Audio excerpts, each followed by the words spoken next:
guys, it's the Super Mayor, Tiffany Henyard, the People's Mayor and People's Supervisor. Several new developments in South suburban Dolton today. First, the state comptroller has suspended some payments to the village because it has failed to follow the law by providing financial reports. Imagine a town spiraling into chaos where the mayor, once heralded as a savior, is now accused of sinking her community into a financial abyss. That's exactly what's happening in Dolton, Illinois, where the drama surrounding Mayor Tiffany Henyard has become the stuff of legend. This story is filled with more twists and turns than a soap opera, and it's all unfolding in real time, with Henyard at the center of it all. You could feel the anger tonight at a Board of Trustees meeting in Thornton Township. The board and citizens looking for accountability to their finances, while the township supervisor... So, what happened to Dolton, a village that seemed to be on a steady path just a few years ago? Well, it's hard to talk about Dolton's decline without pointing fingers at Henyard, the self-proclaimed super mayor who, according to reports, has been anything but super for the town's finances. You see, when Henyard took office, Dolton had a surplus in its general fund, an impressive $5.6 million. Fast forward to today, and that surplus has turned into a staggering deficit of $3.65 million.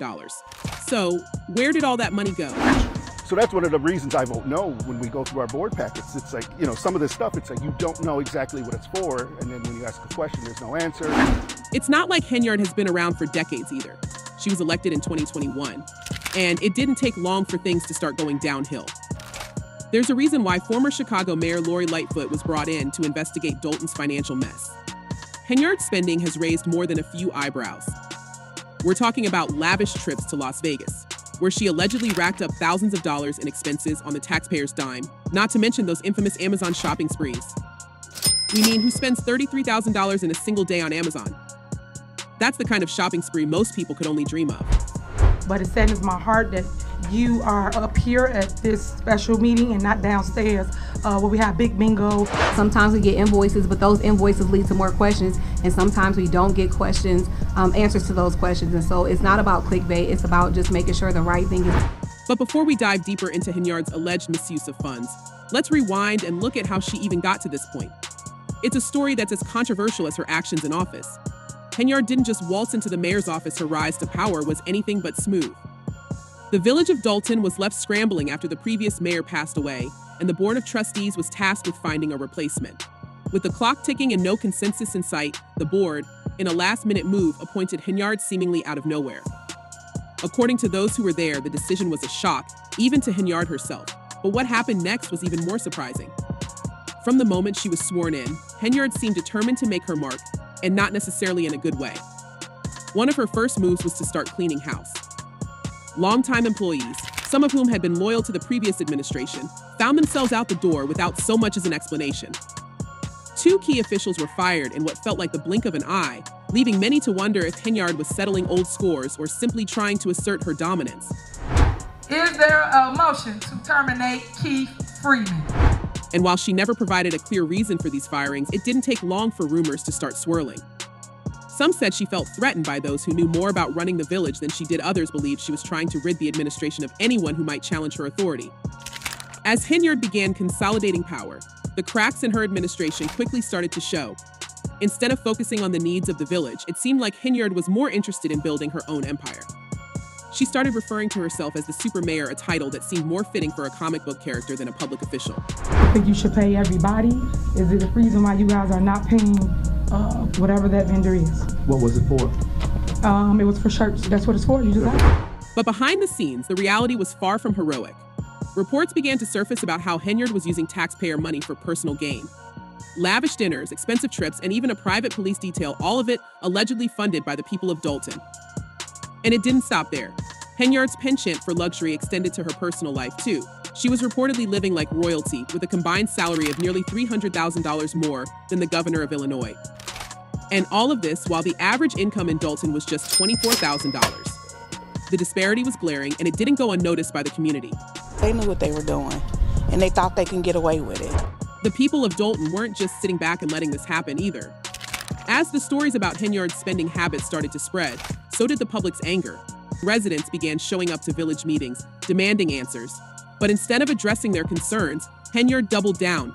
She started holding private meetings and even wrapped up public sessions as soon as reporters arrived. It was as if she was trying to hide something, and in a small town like Dolton, secrets don't stay hidden for long. The tension reached a boiling point when Lori Lightfoot, fresh off her own controversial tenure as Chicago's mayor, was brought in to investigate. If there was any hope that Henyard might come clean, it quickly evaporated. Lightfoot's preliminary findings were damning. The village's finances were in shambles, and the spending was out of control. In one particularly shocking revelation, Lightfoot disclosed that Henyard had spent over $43,000 on Amazon in a single day. Who would make a one-day purchase of over $40,000 to Amazon? And the main thing is, what is it? And that was just the tip of the iceberg. There were also questions about police overtime, with some officers reportedly earning more in overtime pay than their actual salaries. And let's not forget about Henyard's private police detail, which cost the village over $1 million. No reason for anyone from a township to go to a mayor's conference. A mayor's conference is a mayor's conference for mayors. But the financial mismanagement wasn't just about overspending. It was also about secrecy. The village clerk, under orders from Henyard's administration, was allegedly instructed not to comply with Freedom of Information Act FOIA requests. This was a clear violation of transparency laws and only served to fuel speculation that Henyard had something to hide. And while all of this was going on, the people of Dolton were left wondering where their mayor had disappeared to. Henyard was nowhere to be found, refusing to comment on the accusations against her. As if things couldn't get any worse, Henyard's closest allies started facing legal trouble of their own. The former deputy police chief, a staunch supporter of Henyard, was indicted on bankruptcy fraud charges. And yet, despite being placed on administrative leave, Henyard tried to reappoint him to his position. The move was met with outrage from the community and further eroded what little trust remained in her leadership. It was a blatant disregard for the law and a clear indication that Henyard was willing to go to any lengths to protect her inner circle. Coming in, I mean, unfortunately, we knew it was going to be a little messy, but it's just something we felt important that had to be done, that should be done. So, but like I said, you have just some accountability. At this point, the FBI had already taken notice. The rumors about Henyard's corruption had grown too loud to ignore, and federal investigators started looking into her actions. Subpoenas were issued, and witnesses began coming forward with stories that painted a disturbing picture of Henyard's time in office. One business owner even claimed that Henyard had shut down his operation because he refused to pay her a $3,500 political contribution. It was a classic case of pay to play, and it was becoming increasingly clear that Henyard's administration was more about personal enrichment than public service. The township residents are paying for her fund. As the investigation deepened, more and more people started to speak out. Residents who had once supported Henyard now saw her for what she really was, a leader more interested in power than in helping her community. Protests broke out with people calling for her resignation. They labeled her the Dolton dictator, a title that stuck as the scandals continued to pile up. Even those who had initially backed her rise to power were now distancing themselves, realizing that their trust had been misplaced. And let's not forget about the personal scandals that seemed to follow Henyard wherever she went. She was accused of retaliating against a former employee who had reported an inappropriate incident during a work trip to Las Vegas. The details were murky, but the accusations were serious, and they only added to the growing list of grievances against her. Henyard's response was predictably defiant. She denied all wrongdoing, claiming that she was the victim of a smear campaign orchestrated by those who couldn't stand to see a black woman in power. But the evidence against her was mounting, and her cries of victimhood were falling on deaf ears. Meanwhile, Lori Lightfoot's investigation continued, uncovering more questionable spending and financial irregularities.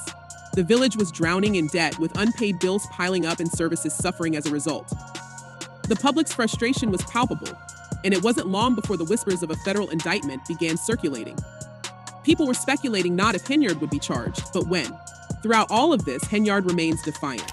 She continues to attend village meetings, often speaking into her infamous golden microphone, as if she is still in control. But the truth is, her grip on power is slipping.